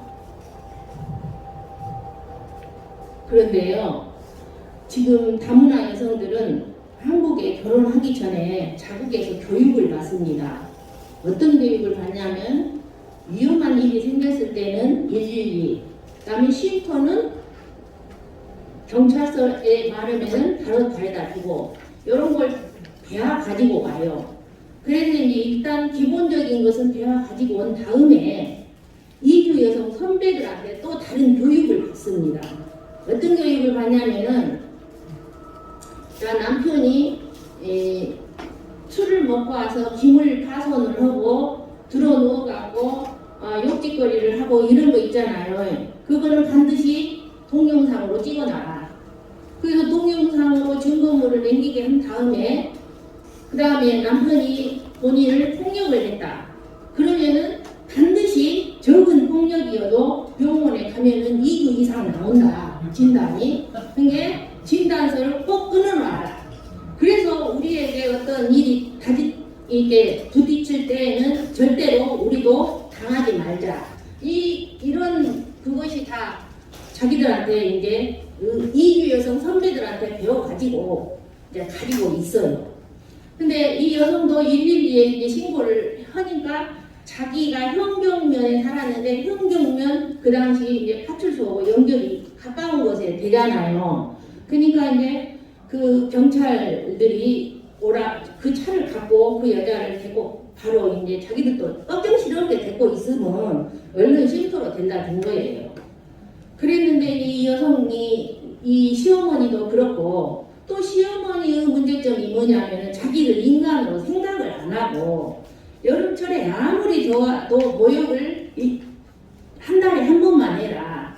왜냐하면은 물이 그냥 나온 것이 아니고 전기로 해서 나오잖아요. 시골에도 모터로 해갖고 나오는데 저기 멀리 있는 밭에서 있을 때 시어머니 몰래 모욕을 조금 해볼란다 하고 모욕을 하면은 그 시 소리 있잖아요. 모터 돌아간 소리를 시어머니가 들어오려갖고 아주 달려갖고 난리를 내고 전혀 인간적으로도 살 수도 없고 남편은 그 지경이 보니까 이제 이 여자가 이혼을 한다고 그래요. 그래서 제가 그랬습니다. 며칠이라도 더 생각을 해보고 이제 결정을 하자.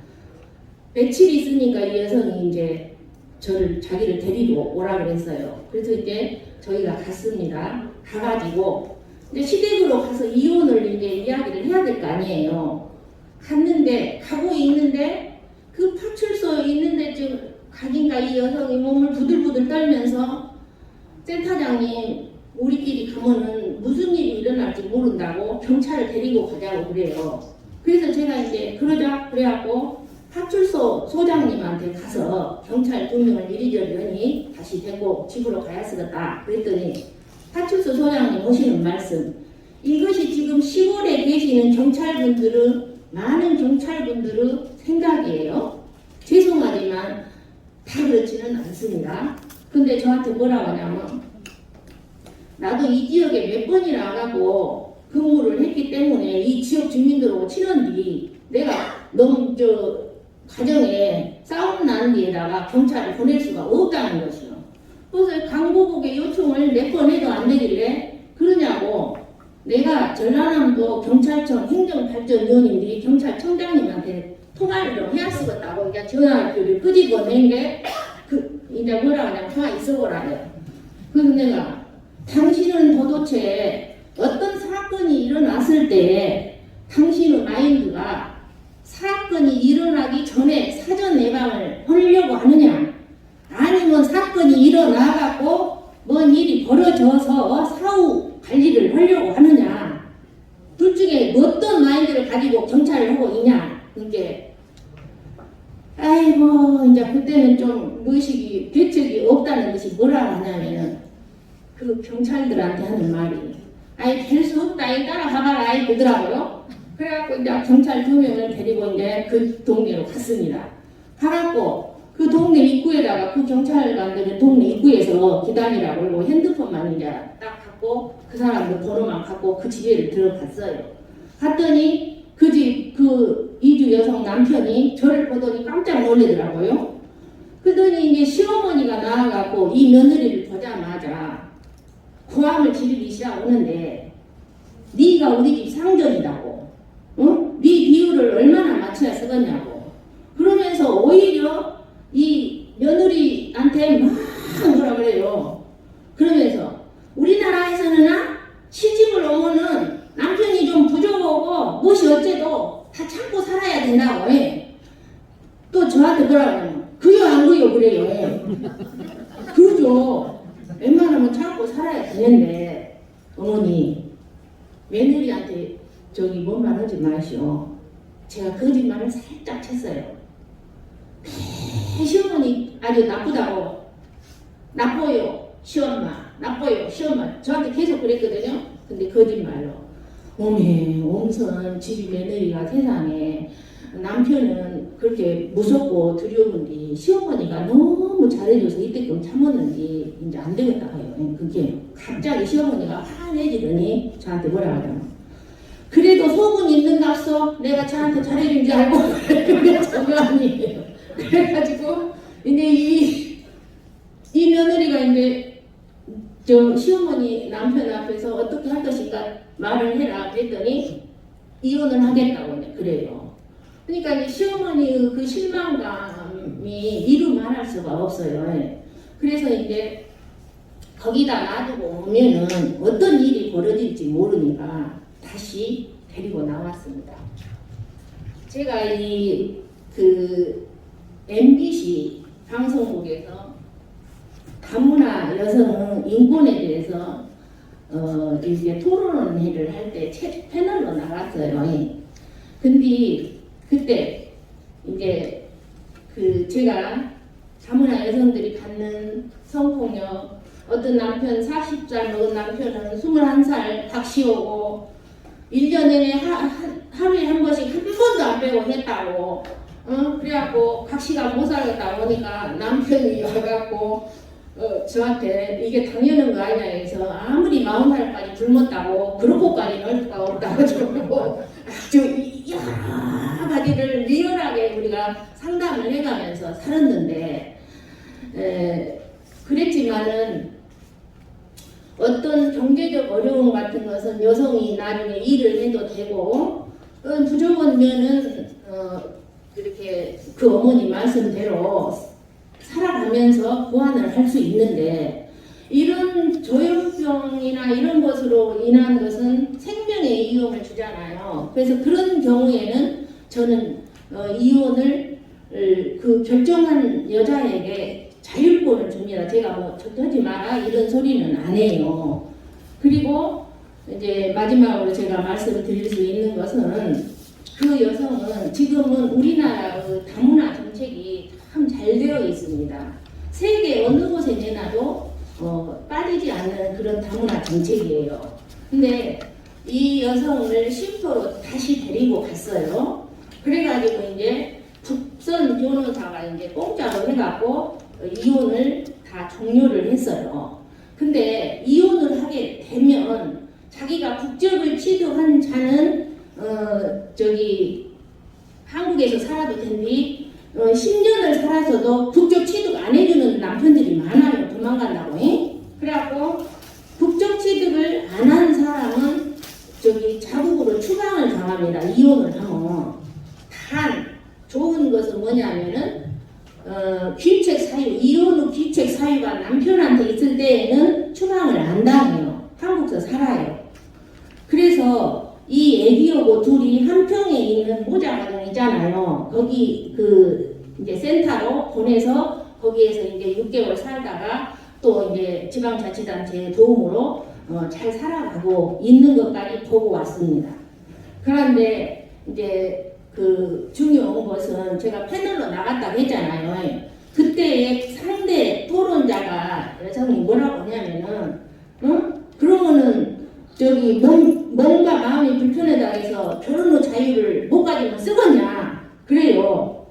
근데 그것은 항해가 있는 것이고 그것은 고지 의무가 있는 거예요. 그래서 우리나라 법이 바뀌었습니다. 이제 반드시 결혼하기 전에 건강 진단서를 띄어가고 가야 돼요. 근데 우리나라 그 국민들이 염려한 것이 법을 하나 만들면 그 위에 또 무엇을 만들어내요. 그러잖아요. 우리나라 그 세금법이 국세청 법이 국제에서 최고로 뛰어난 것은 삼성 때문에 그런다고 하잖아요. 삼성이 너무나 큰 덩치를 가지고 세금을 쪼가 줄여보려고 어찌 보면은 국세청에서 그것을 막아갖고 법을 하나 딱 만들어 놓으면 삼성이 영년 사람들이 그냥 법도 다 못해갖고 연구해갖고 또 그놈을 또 어떻게 이용하는 또 그런 일을 하고 해서 그런다는데 우리나라도요 지금 그런 사람들이 많잖아요. 그리고 제가 조금 진짜 마지막으로 드리는 말씀은 이렇게 추방을 할 때 귀책 사유가 남편한테 있을 때만 국적이 없는 자를 추방을 안 시키는 것이 아니고 아기를 낳은 사람 있잖아요. 아이를 낳은 사람은 아기가 몇 살 때까지는 어머니를 추방시키지 않고 한국 내에 있게 하는 것, 생리별을 안 시키는 것, 그런 법도 만들어야 쓰겠다고 제가 여가부에다 연락은 했습니다만 아직 답을 못 받았습니다. 감사합니다.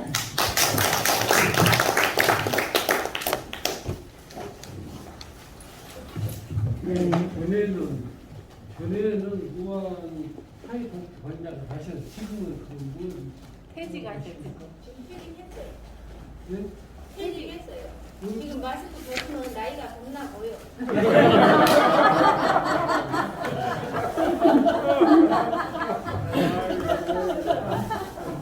너무 재밌게 하셨어요. 박수 한번 다시 한번 보내주세요. 자, 잠깐 휴식을 10분간 휴식 갖고요. 종합토론을 들어가겠습니다. 종합토론. 자리만 정리만 바로 진행합시다. 아, 그래요? 바로 자리 정리하고 바로 진행하자입니다. 시간을. 우리 이 김태구 교수님 청소년 인권, 그다음에 우리 최영남 교수님 또 여성 인권에 대해서 이렇게 발제를 하시고 아까 토론을 하신 우리 또 이건근 대동시티 연구소장님, 그다음에 우리 송미자 전 무안군 사회복지관장. 그러면 우선 토론을 하는 것에 대해서 우리 그 오늘 발제를 하신 분이 또 좀 약간 하시고, 그다음에 프론트에서 이렇게 또 오늘 그 하신 것에 대해서 이렇게 또 질의응답을 하는 이런 시간으로 마치도록 하겠습니다. 먼저 우리 청소년 인권에 그 발제를 하신 우리 김태구 교수님께서 먼저 아까 우리 그 이건근 소장님 말씀하신 것에 대해서 답변해 주시면 되겠습니다. 우리 이건근 수사님께서 중요한 지적을 해주셨기 때문에 그건 전적으로 저도 감사합니다. 사실은 그 아까 우리 이건근 수사님 말씀하신 것처럼 청소년 기본법에는 9세에서 24세까지가 청소년으로 되어 있어요. 그러니까 우리나라 같으면 지금 대학교 4학년 그렇죠? 대학생까지를 청소년으로 보고 있고요. 물론 이제 미국 같은 경우에는 또 아동법에는 19세, 18세 이하로 되어 있어서 겹치는 부분하고 겹치지 않는 부분이 있거든요. 근데 이제 보통 우리 국민들 사이에 청소년 하면 대학생은 빼고 초, 중, 고 이렇게 그렇게 인식을 갖고 있다 보니 사양하고 많이 다르게 상당히 우리가 미숙하고 우리 부모님들이 많이 챙겨줘야 되고 돌봐야 되고 이렇게 많이 생각을 해서 우리가 청소년의 인권이나 의견을 존중하고 이것보다는 특히 우리 문화권에서 우리 청소년들이 부모 말씀 잘 듣고 규칙 잘 지키고 뭐 이런 생각들이 많이 있죠, 문화적으로. 그러다 보니까 상당히 순종적이고 그런 걸 이렇게 하는 차원에서 알게 모르게 우리가 뭐 어떤 체벌이나 이런 것은 제껴두고 어떻게 보면 우리 청소년들이 자연스럽게 자신의 의사결정권이라든가 여러 가지 주장이라든가 또 이런 것들을 우리가 할 수 있는 기회들을 많이 줘야 되는데 그러지 못하고 그냥 오로지 학교에서 대학 가기 위한 공부만 열심히 이것이 강조가 되다 보니 오히려 부지불식 중에 우리가 청소년 인권이라고 하는 부분을 얼마나 많이 생각하고 있을까 그런 걸 전적으로 궁금하고요. 특히 우리 이제 교육 제도권에 아까 중요한 지적을 하셨죠. 우리 이거 목사님께서 교육 제도권에서 자연스럽게 이제 교사들하고 학생들과 이런 상호작용들이 그런 관점보다는 정답을 맞추는 선생님들이 시키는 것들을 잘 따르는 것 이런 관점을 지키다 보니 우리가 청소년 인권을 신장하고 또 보호하고 하는 그런 기회들이 적지 않았나 그런 생각이 듭니다. 그래서 앞으로는 우리가 청소년 인권의 관점에서 여러 가지 가정에서 어떻게 할 것이냐, 또 학교 현장에서 어떻게 할 것이냐, 또 학교 밖에 우리 사회가 지역사회가 어떻게 할 것이냐, 아마 그런 것들을 함께 논의를 하고 또 이런 것에 대해서 청소년도 함께 생각을 하고 이래야 우리 청소년들의 인권이 자연스럽게 신장이 되고 좋은 경험을 내가 인권이라고 하는 관점을 가지고서 내가 성장하고 있구나. 그렇게 됐을 때 궁극적으로 우리 청소년들이 나중에 성장해서 민주시민으로 성장했었을 때 그런 자양분으로 충분히 성장하지 않을까. 전적으로 우리 이건근 수장님 그 토론에 저도 전적으로 동의하는 바입니다. 이상입니다. 네, 감사합니다. 그러면은 우리 또 그 여성 인권에 대해서 우리 그 최영남 교수님 발제에 대해서 우리 전 그 무안군 사회복지관장이신 송미자 관장님께서 토론을 해주신 것에 대해서 우리 최영남 교수님께서 거기에 대한 답변이 있겠습니다.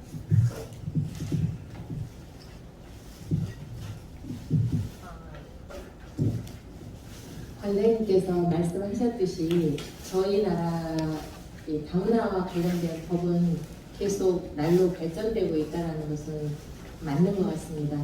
왜냐하면 법 체제가 마련되고 있고 그 안에서 그 다문화 가정 여성들에 대해서 인권을 많이 보호하려고 하고 다문화 가정 자체를 우리 같은 이제 같이 함께 더불어 살아갈 수 있는 사람으로서 많이 이끌어가고 있는데 마지막에 말씀하신 것처럼 이혼을 했을 경우에 무조건 이렇게 밖으로 귀신 사유가 있다 하더라도 추방하는 것보다도 자녀가 있는 경우에는 자녀를 어느 정도까지는 같이 키울 수 있도록 해주는 것도 저는 중요하다고 생각합니다.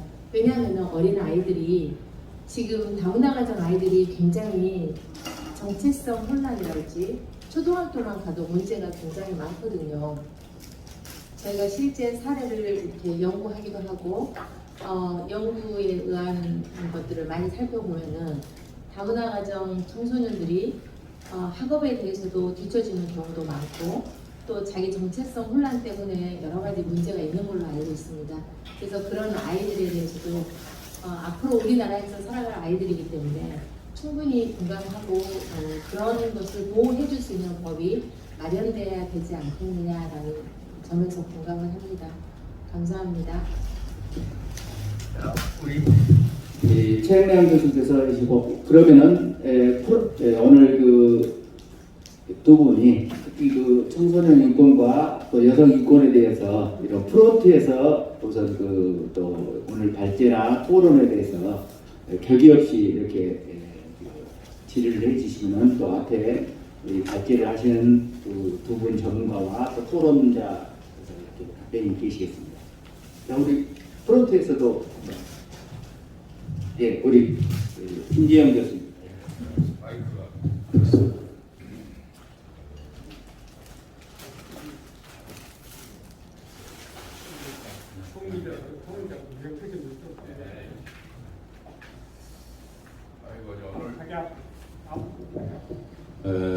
두 분 발제 너무나 잘 들었고 또 토론도 너무 재미있게 오늘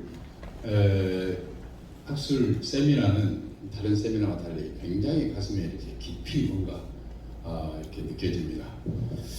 먼저 우리 그 청소년 인권에 관해서 아주 좋으신 말씀 우리 김태호 교수님과 최영란 교수님은 학교에서도 굉장히 지금 중추적인 그런 또 지식도 계시고 오랫동안 강의도 하시고 그래서 그런지 이번 발표가 굉장히 비중이 있었는데요.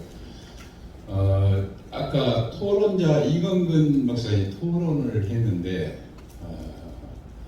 그 부분에 대해서 뭔가 굉장히 저도 또 공감이 좀 있었고 그래서 지금 온통 국영수 중심 입시 교육 이런 것 때문에 과연 청소년들의 인권이 제대로 지금 보호가 되고 있는가 여기에 대해서 굉장히 저 회의적인 생각이 들고요. 더군다나 지금 그런 입시교육 또 국영수 중심 결국 그러니까 뭐 암기식 교육, 주입식 교육 이런 데서 지금 아직도 벗어나지 못하고 있는 것은 아닌가 그게 굉장히 걱정이 되고요. 지금 뭐 자꾸 민주시민교육 그래가지고 그 독일의 그 보이텔스바흐 뭐 교육이다 해서 청소년들도 주입식 교육, 암기식 교육에서 벗어나서 아주 그 정치 문제나 이런 것에 대해서도 답이 없는 토론도 막 이런 훈련을 해야 한다. 큰 말들은 그렇게 하고 민주시민교육 뭐 법안도 자꾸 국회에 올라오고 근데 이게 지금 실제 청소년들에 대해서는 어느 정도 정말 인권 교육이 실제 현장에서 얼마나 시행이 되고 있는지 그건 굉장히 회의적인 생각이 좀 들었어요.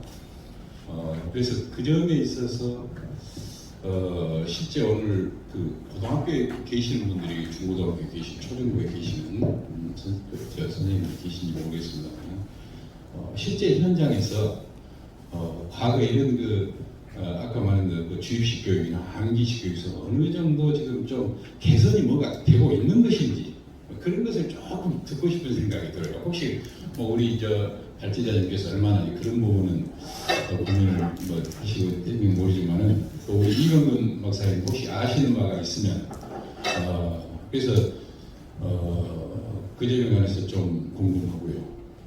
그 다음에 우리 그 여성 인권도 오늘 아주 너무 진지하고 좋은 내용들 아주 감사드리고요. 그런데 우리나라의 여성 인권이 굉장히 신장이 된 것으로 한편으로도 생각이 드는데 오늘 말씀 들어보니까 아직도 여성 인권이 세계적으로 비교하면 아주 하위 수준에 있다. 그러면서 내가 언뜻 생각해보니까 저는 이제 그 조선대 법학과에서 이제 강의를 하고 있는데 저희들 법학과의 교수님들이 18분이 계시는데 여성 한 분이 없어요.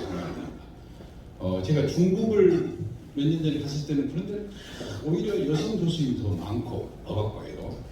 근데 우리나라는 아직도 굉장히 그 이제 법학 이름이 이제 보수적이고 그래서 그런지 여성 한 분이 없고 여성이 매번 지원했죠. 그러나 어느 틈에 이렇게 남성 교수 이렇게 뽑고 그런 것을 보면서 아직도 지금 여성들의 인권이 제대로 보호받지 못하고 그런 측면은 있는 것 같다. 이렇게 또 다시 한번 새삼 느꼈고요.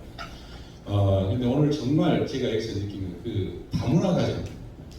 저도 여기 고향에 가보고 이러면은 그 다문화 여성들이 많이 와 있고 또 거기 어린 아이들이 와 있고 그런데 정말 그 아주 보기 민망할 정도로 그 폭행들이 자행되고 있고 이것에 관해서 지금 아주 제대로 된 뭔가 그 법률도 좀 필요할 것 같고 그 효과적이고 체계적인 교육이 꼭 좀 필요하겠다 그런 그 마음이 제일 시작이 되었습니다. 그냥 두서없이 한 말씀 드렸습니다. 자, 제 말씀 이것으로 마치겠습니다. 김재영 교수님의 질의에 대해서 우리 이건근 소장님이 한번 답변해 주십시오. 한마디로 광주권에서의 초, 중, 고등학교의 인권의 현황은 조례 자체가 2011년도에 저희 광주가 만들어졌고 그리고 서울시에서 2011년 12월 12년도에 이제 통과가 됐는데 규정은 상당히 잘 되어 있는데 현황은 실제로는 그렇지 않고 말씀드린 대로 우리나라 우리 광주에 고등학교 1학년 들어가자마자 일단 줄서기부터 시작하고 그래서 고등학교 1학년이 되면은 1등급, 2등급, 9등급 다 나눠서 사실상 고1 하반기에 이르게 되면은 이제 등급별로 사실상 나누어져 가지고 입시에 곧장 진행하는 그런 형태로 이루어져 있습니다. 그리고 수시 모집을 위한 조각 작업이 특히 사립고등학교에서 일부 사립고등학교에서 아주 강화된 상태고 예를 들어서 뭐 어디 S고등학교 같으면은 집단으로 1등급, 2등급 되는 학생들을 데리고 방학 때 서울에 학원까지 다니면서 이렇게 전전하는 벌써부터 일들을 하고 있습니다. 중학교 상태에서는 좀 덜하긴 하지만 일반적인 사회 과목에 인권 과목에 들어있고 민주 시민 교육이 들어있기 때문에 아주 형식적으로 이루어진 상태로 있기 때문에 제가 볼 때는 적어도 제가 연구하고 같이 활동하고 있는 그 사람들부터 아는 바 인권 교육은 민주 시민 교육과 함께 상당히 저조한 상태에 있다 이렇게 말씀드릴 수 있습니다. 또 아까 그 여성 인권에 대해서 혹시 그 답변이 없었어요. 근데 저도 하나 우리 그 혹시 플로에서도 말씀해 주시죠. 예, 우리 김범태 우리 5.18 그 국립묘지 소장님 말씀. 김범태입니다. 오늘 청소년 문제가 나왔기 때문에 우리 김덕호 교수님이 혹시 아는 바가 있으시면 제가 질문해 답을 주시면 고맙겠습니다. 청소년 개념은 아까 이미 설명이 되어 있는데 사실상 우리가 그 현장에서 보는 그 청소년 문제와 결부시켜서 촉법소년 문제들이 많이 다뤄지고 있습니다. 그래서 사실상 그 문제는 결국은 우리 교육의 현장에서 아까 우리 이건근 소장님이 지적한 바와 같이 어렸을 때부터 인권 교육이라든가 인성 교육이라든가 기본적으로 이게 안 돼 있기 때문에 그런 현상이 나타난다. 저는 그렇게 생각합니다. 그래서 더구나 이제 상담 심리학을 하고 계시기 때문에 그런 문제와 결부해서 우리 교육 현장에서 나타나는 이런 축복 소년 문제를 해결할 수 있는 방안이 뭔가 없을까? 여기에 대한 견해를 좀 듣고 싶습니다.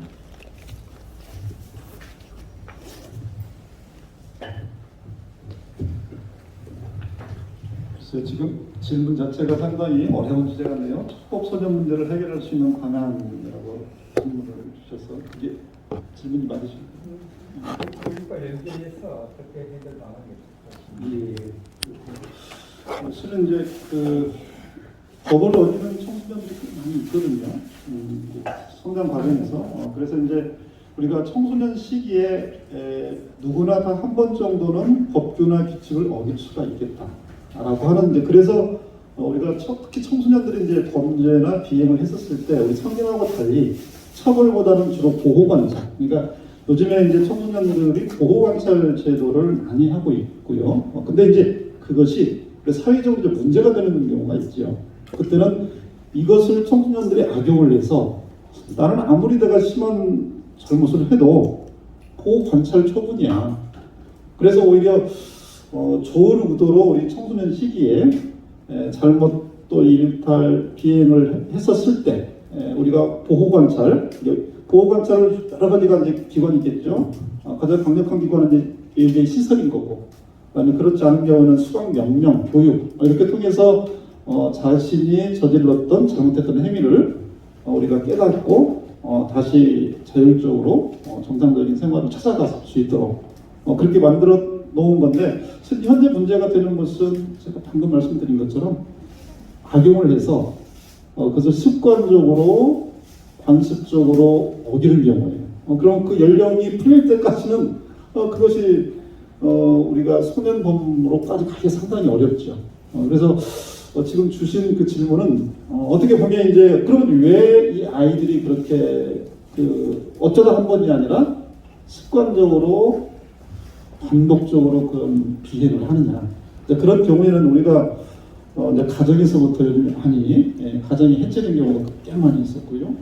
그다음에 그 청소년이 어찌 보면 자라오는 과정에서 우리가 지금 다루고 있는 오늘 이 자리에서 하고 있는 인권적으로 인격적으로 제대로 처우나 대우를 못 받아서 오히려 그렇다 보니 자연스럽게 비행을 저지르고 다른 사람의 어떤 인격을 지민하고 내가 하고 있는 행위가 다른 사람의 인권을 존중을 떠나서 박탈하고 있다고 하는 것을 우리 부지불식중에 올라서 자연스럽게 되지 않았나. 그래서 아까도 제가 말씀드린 것처럼 우리나라에서 청소년 인권하면 학교에서 옛날에 체벌이 지금 많이 금지가 됐지 않습니까?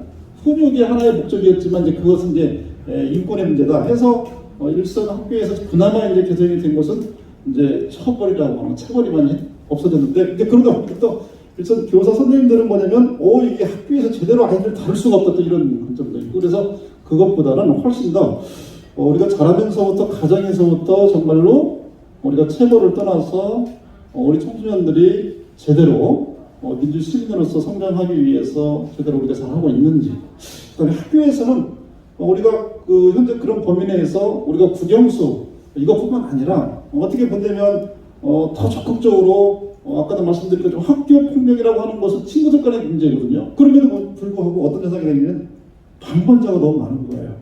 방관자가. 왜냐면 옛날에 친구 보면 내 정말 중하고 친구가 어려움에 처해 있으면 가서 막 물불거리 도와주는 건데, 요즘 그런 친구들은 오히려 판단력이 떨어진다고 보는 거예요. 그러니까 우리 교육 자체가 정말로 내 친구가 위험에 처해 있었을 때 내가 달려가서 도와줘야 하는 게 이 기본인데, 오히려 그러기보다는 내가 방관해서 내 친구가 더 위험에 처할 수 있도록. 그러니까 오히려 그런 경험을 우리가 몸소 여러 군데에서 한다는 거예요. 가정 내에서는 방임으로 인해서 학대를 받는 거고, 또 학교에 가니까 친구들로부터 나도 모르게 따돌림을 당하고, 또 친구가 위험에 처했을 때 나도 가만히 있어야 되는 것이고, 그 다음에 학교에 나가서 아까도 말씀드린 것처럼 아르바이트를 하는 상황인데 오히려 나를 이용해가지고 나도 알도 모르게 우리 사회가 나를 이용하고 있고, 그러니 이것이 자연스럽게 경험을 하다 보니까 아까 말씀하신 대로 이제 자연스럽게 아이들이 이제 일탈, 비행으로 더 빠지고 오히려 마음을 맞아 마음도 그렇고 이제 실제 행위도 그렇고. 그래서 오히려 그러한 것들이 우리 사회가 정말로 치밀하고 세밀하게 관심을 가져야만이 아까 그 질문하신 우리 청소년들이 범행했어, 비행했어 했다 하더라도 우리가 바로 회복시킬 수 있는 그런 체제가 되는데, 그렇지 않았을 경우에는 이제 계속 이런 것이 증가하는 수밖에 없겠죠. 그래서 그건 쉬운 주제는 아닐 거다 이렇게 말씀을 드리겠습니다. 답변이 있으신지 모르겠습니다. 예, 또 혹시 프론트에서 질문이, 그러면 질문이 없으면 저 사회자도 하나 질문하려고 합니다. 결혼 이주에서 우리가 지금 인구 출산율이 그 지금 0.84로 아주 지금 급격히 인구 절벽으로 감소되고 있는데, 우리가 보면은 다문화 가정을 포용을 해야 되는데, 과거에 같은 경우는 남편들이 그런 사전교육이 없었지만 지금은 재산도 가지고 있고 또 사전교육도 하고 이렇게 하고 있는데도 이런 부분에서 아직도 이런 특히 그 농촌이라든지 대개 보면은 결혼 정년기에 결혼을 못하는 대개 사회적으로 약간 그 어떤 좀 취업이라든지 여러 가지 지위에서도 상대적으로 약자 측면이랄까 이런 분들이 있는데, 그래서 앞으로 이런 법제적인 측면에서 어떤 부분을 향후에 아까처럼 그런 그 다문화 가정 자녀들이 그 이혼을 해도 그 어느 정도 그 아이가 성장할 때까지는 이렇게 그 국내에서 체류하도록 이렇게 해주는 것 이외에도 이런 것이 우리가 어떤 그 정보를 공유하기 위해서 앞으로 법제적으로 남편들이 어떤 부분이라든지 또 사회적으로 그런 부분을 어떻게 보완을 해야 될까 이런 부분에 대해서 한번 생각을 좀 해보는데, 그런 부분이 무엇이 필요한가 한번 그 점에 대해서 좀 말씀을 해주시면 감사합니다. 국가적이나 사회적인 그 법이나 제재나 교육으로는 다문화 남성들에게 그렇게 효율성이 없습니다. 남편 교육을 1년에 몇 번 실시해라 해서 나오라고 하면은 안 나오고 억지로 이제 가서 차에다 모시고 와서 그 숫자 몇 명 맞춰갖고 오는데 잘 듣지도 않아요. 그리고 실천도 안 하고 지금 나이 차이가 평균 17살입니다. 근데 법이 지금 제일로 나이 차이가 많았던 사람이 60세였어요. 70세 할아버지하고 이제 50세, 20살 먹은 베트남 여성하고 결혼을 했고, 이제 이런 일들이 할아버지가 이런 일들이 일어나다 보니까 국가에서 나이 제한을 했습니다. 나이를 제한한 것이 아니고 결혼 상대자의 나이 차이가 몇 살 이상이 넘으면은 결혼이 안 된다. 이렇게 해가지고 그 법은 제정이 됐고, 그다음에 이제 다문화 남편들을 이렇게 일반화시켜서 교육을 시키는 것에는 저는 한계를 느꼈으며, 저 같은 경우에는 어떻게 했냐 하면은 각 동네에 다문화 가정이 있는 동네에 이장들하고 제가 제휴를 해갖고 어디서 이제 저희가 포도뱅크도 했었거든요. 복지관에서는 포도뱅크도 했기 때문에 선물이 1년에 한 1억 원어치씩 들어와요. 그러면은 그 다문화 가정이 살고 있는 동네 이장님들을 싹 불러갖고 선물을 싹 돌립니다. 그래갖고 줘서 싫다는 건 없어요. 그러고 이제 못타요. 그래가지고 이제 이야기를 합니다. 당신 동네에는 누구 살지라 해갖고 이제 산다고 하면은 이장님이 특별히 이 사람들을 관리를 좀 해주세요. 이렇게 해서 이장님하고 연계를 해가지고 남편 관리를 하게 하고요. 그 다음에 이제 새마을 부녀회장들 있잖아요. 동네에서 조금씩 다 그래도 똑똑한 여자들이거든요. 저보다 더 똑똑한 사람도 많아요. 근데 그 사람들한테도 또 물질적인 것도 이렇게 우선적으로 주고, 그 다음에 물질적인 것뿐만 아니라 그 이제 여행을 보내줘요. 1년에 2번씩 봄가을에 멀리 꽃구경을 임자로 간다든지 어떻게 해서 그런 문화적인 것도 저기 배려를 해주고 물질적인 것도 해주면서 이제 새마을 부녀회장님들한테는 여성을 부인을 관리를 잘하게끔 그렇게 해가지고 저 같은 경우에는 이장단하고 부녀회장들이 아주 가까운 밀착된 이런 거리도 가깝고 이렇게 해서 그런 대로 그렇게 해서 움직이는 게 가장 그래도 효율적이었다는 생각이 듭니다. 이런 걸 이용해서 멘티 멘토 프로그램을 지역사회에 그 활동을 하시는 분들하고 연계해서 법제화를 시키는 것도 괜찮을 것 같습니다. 감사합니다. 또 혹시 우리 이사 원장님 어디 있으시면 기획 같은 네. 그러면 오늘 이 청소년 인권에 대한 발제를 해주시고 또 다음에 여성 인권에 대해서 발제해 주시고 또 토론을 해주시는 우리 앞에 계신 분들 다시 한번 감사드리면서 감사합니다.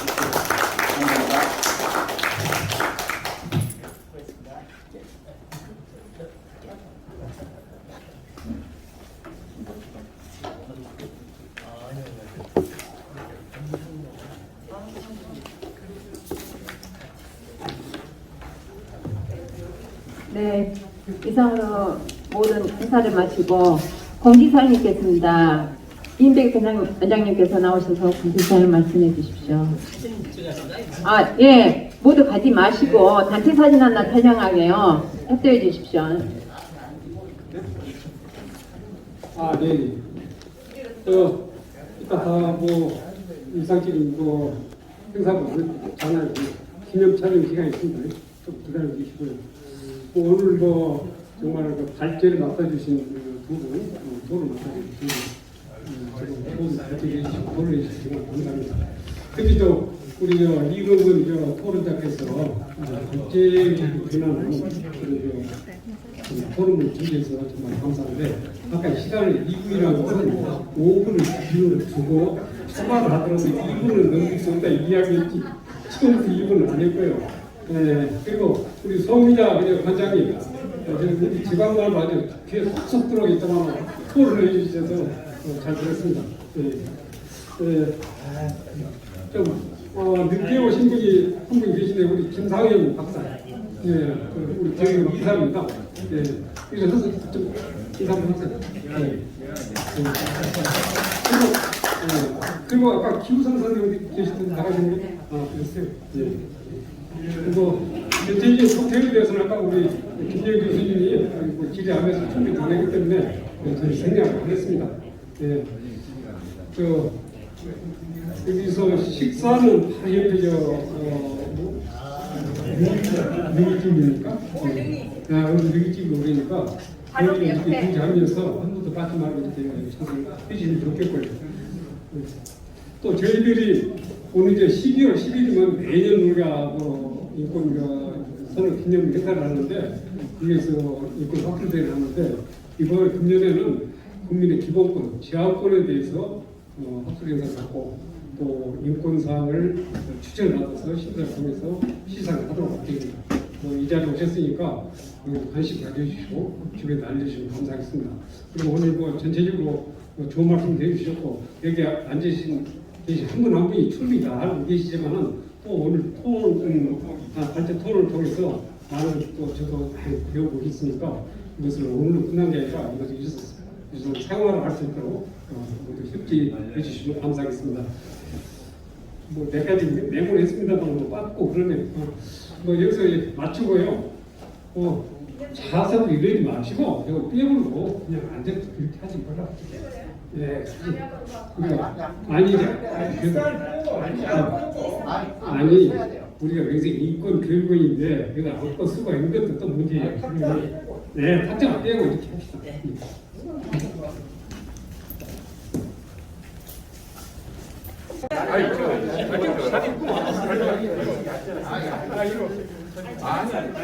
아유 여기 이거 그러니까 이거 굉장히 카메라는 안 돼요? 네. 카메라도 지금 영상 찍으면서도 카메라도 돼요. 정 대표 사진 찍을 때 마스크 좀 벗으면 안 돼? 안 돼요. 큰일 났어. 네, 벗을 수 없어요. 그래 거기 쓰시면 돼요. 네. 자 여기서 아니 괜찮아요. 여기서 파이팅은 무슨 말이요? 인권 청소년 여성 인권 파이팅 이렇게 할게요. 파이팅. 네. 하트. 하트지. 청소년 여성 인권 파이팅. 파이팅. 광주의 청소년 여성 인권 최고. 파이팅. 네, 됐습니다. 됐어요? 찍었어요? 네. 소리가 안 나면 좋다. 이거